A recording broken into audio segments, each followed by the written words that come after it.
Baik, Sayuti langsung saja nih kenalan, nama, kemudian latar belakangnya, dan sekarang apa nih aktivitasnya? Silakan. Ya, terima kasih kepada Bung Wasril Tanjung. Bung. Ya, Bung Wasril ya. Ya. Jadi kalau di timur itu, kalau Bung itu berarti saudara tua. Oh itu ya namanya ya, Iya. maksudnya ya. Iya. Sulung itu ya, bukan ya? Saudara tua. Oh, Jadi kalau orang timur panggilannya Bung. oke, Bung Kalau Karno ya. nasionalis biasanya kan panggil Bung. Jadi Bung Wasril. Oke, siap.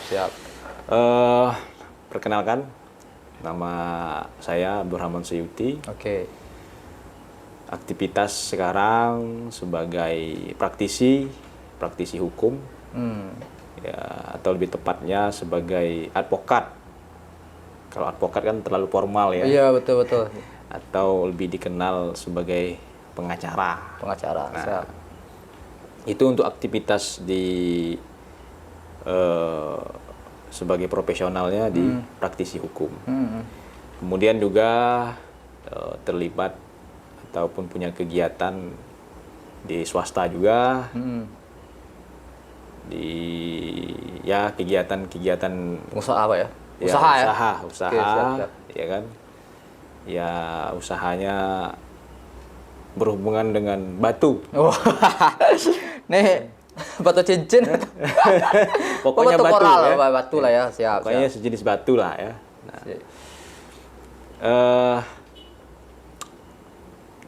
itu kalau untuk posisi pekerjaan ya hari ini.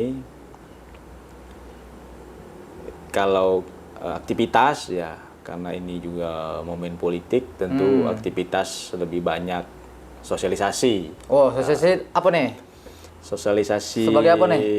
Ini sebagai calon ini. Oh, calon, siap. Calon Sebagai bupati. Oh, bupati. Bupati belum. Calon, Bertahap ya? Ya, sebagai calon, insya Allah sebagai calon legislatif untuk dapil Batanghari 4. Oke. Batanghari 4 itu Apa tuh? Daerah mana saja tuh? daerah Kecamatan Mersam dan Kecamatan Marosbo Ulu. Oke, berarti untuk DPRD Kabupaten ya? Ya, untuk Oke. DPRD Kabupaten. Nah, jadi waktu saya bagi ini sekarang, Bung Wasril. Jadi untuk kan dalam seminggu itu saya bagi ada waktu saya ngurus aktivitas advokat, kemudian aktivitas usaha. Saya bagi sebagiannya lagi saya gunakan untuk aktivitas sosialisasi. Oke. Sosialisasi Politik dan ya bertemu dengan masyarakat lah. Siap, Ya kan? siap. Kita coba bangun diskusi, komunikasi seperti itu. Oke, terus mungkin bisa disampaikan juga nih, kenapa alasannya untuk mau masuk ke ranah perpolitikan? Memang sejak kapan nih titik momentum awal Abdul itu tuh mau untuk masuk ke ranah politik? Nah, itu apa nih momentumnya? Ya, sebenarnya kalau politik ini kan sudah tidak asing lagi sebenarnya. Dari kampus dulu kita sudah terbiasa sebenarnya dengan politik. Ya, politik kampus sih biasanya. Politik kampus, ya kan. Artinya yang namanya politik itu ya sudah menjadi apa ya, konsumsi, kemudian rutinitas yang sudah diikuti dan dijalani gitu. Iya. Jadi kalau kita bicara kemudian saya hari ini ikut politik praktis ataupun terlibat dalam pencalonan sebagai calon legislatif, itu saya pikir juga karena ekosistem ataupun lingkungan kita juga sudah ada ya. Ya sudah politik sebenarnya. Betul. Nah, cuman memang panggungnya berbeda. Iya, Selama apakah jadi ini, pemain atau penonton gitu kan? Kalau dulu kita bukan penonton tapi apa ya, pendukung. Pendukung. Oh iya, Ya beda kan? ya. Pendukung. Nah, kalau sekarang kita berusaha jadi Pemain. ya akan menjadi pemain ini. Petarung Insya Allah ya, jadi pemain. petarungnya ya. Siap. Artinya seperti itu. Nah, ya alasan yang jelasnya kan kalau namanya politik kita kan ingin berkontribusi ya, berkontribusi, berbuat untuk yang lebih besar lagi lah untuk masyarakat pada umumnya. Begitu. Oke, ya jadi Alumni Society ini emang dari kampus sudah aktif karena emang ketika di kampus ya ketika itu Abang sebagai presiden BEM-nya ya, Alumni Society sebagai ketua MAM-nya, ibarat kayak ketua DPR-nya waktu di kampus. Jadi udah pernah berpengalaman sebagai anggota DPR sebenarnya kan. Tapi DPR kampus ya, DPR mahasiswa dan waktu itu Alumni Society sebagai ketua MAM ya biasanya Majelis Aspirasi Mahasiswa. Nah, badan saya waktu itu jadi presiden BEM-nya. Dan sekarang kita udah mulai masuk ke ranah yang lebih serius nih. Kalau di kampus serius juga sih sebenarnya kan. Cuman mungkin skupnya ya, ceruknya mungkin masih tidak terlalu luas, baru masih kecil kalangan mahasiswa dan sekarang udah mulai masuk ke ranah masyarakat. Dan mungkin Alumni Society melihat apa nih permasalahan yang memang menjadikan wah ini kayaknya saya harus turun gitu. Kan bisa juga tuh kita berpolitik tapi hanya sebagai pendukung kan juga bisa itu. Tapi bisa. Kenapa memilih untuk kita berpolitik dan kita ikut serta untuk taruh di dalamnya? Memang permasalahan apa yang dilihat? Ya pertama ini tanggung jawab ya. Saya pikir ini adalah tanggung jawab dan mengambil peran. Oke. Ya anak muda hari ini saya pikir harus mengambil peran. Ya. Dan saya juga punya kesimpulan hari ini adalah momentumnya anak muda hari ini sebenarnya. Momentumnya anak muda, momentumnya ya kita. Ya, kalau kita bicara regenerasi, ya sekarang momentumnya anak muda.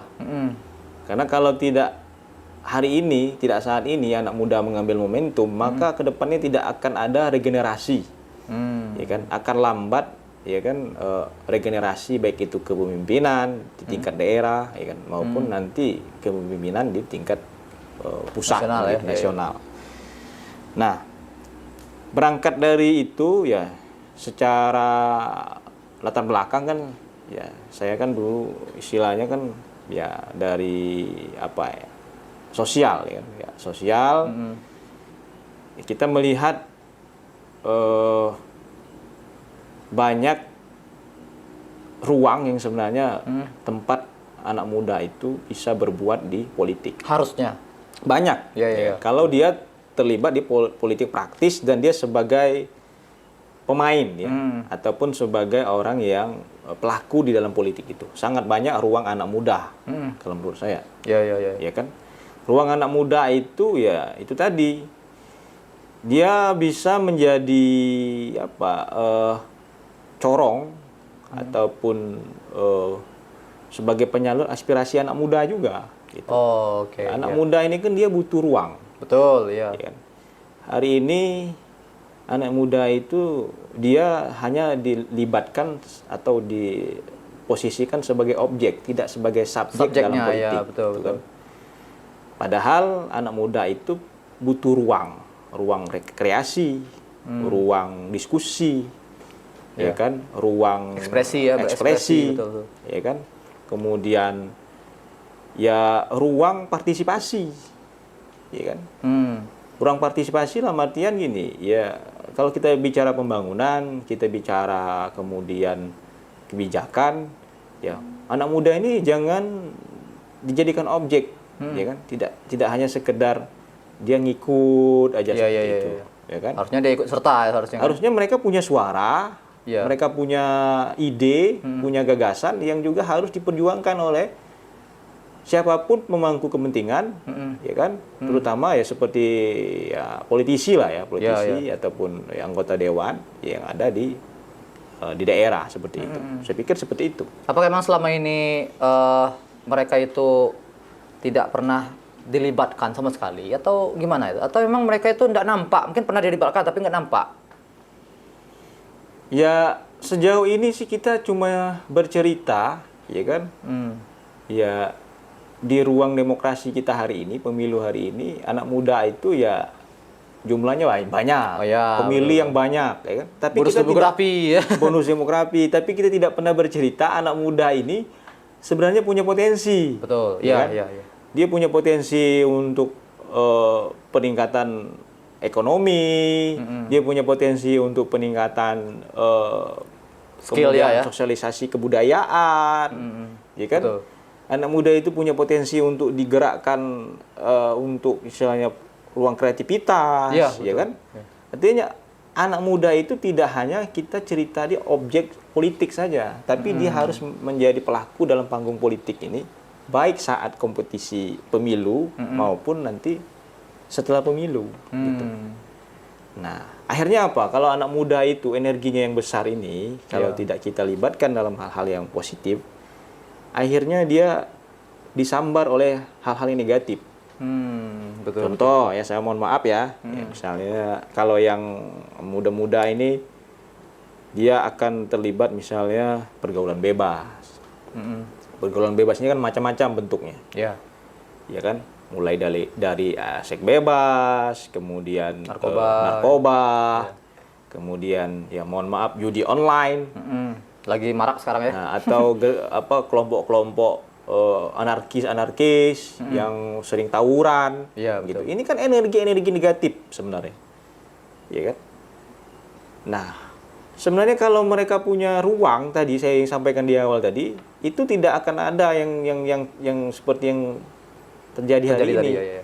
Apalagi misalnya di sekolah kita melihat ada pembulian, ya kan? Ada kegiatan-kegiatan misalnya anak yang dipukul segala macam. Nah, ini karena ruang anak muda itu sudah tidak ada lagi untuk mereka menyalurkan energi positif mereka. Saya melihat seperti itu. Ya. Sehingga butuh ada orang yang memang memegang kendali kebijakan ya untuk bisa memberikan ruang pada mereka sehingga mereka bisa diberdayakan dan bahkan didanai kalau perlu itu kan. Karena memang kalau pemerintah kan salah satu yang mereka memiliki hak itu kan anggaran dana itu. Dan mungkin anggaran dana itu ya karena pemuda itu dianggap sebagai objek saja sehingga ya udah sifatnya pasif itu. Nih, silakan kamu gunakan. Mungkin enak kalau seperti itu. Barangkali sama dia tidak ada sama sekali kan.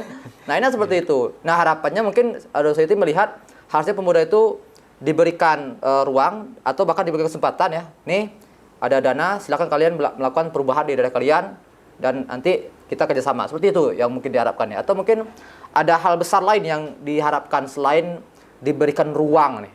Jangan-jangan mungkin ada ruangannya atau aulanya mungkin ada atau mereka tuh pernah dilibatkan tapi anak mudanya yang justru nggak mau atau memang apa nih yang mau diusahakan betul gitu. Konkretnya misalnya, program apa gitu misalnya.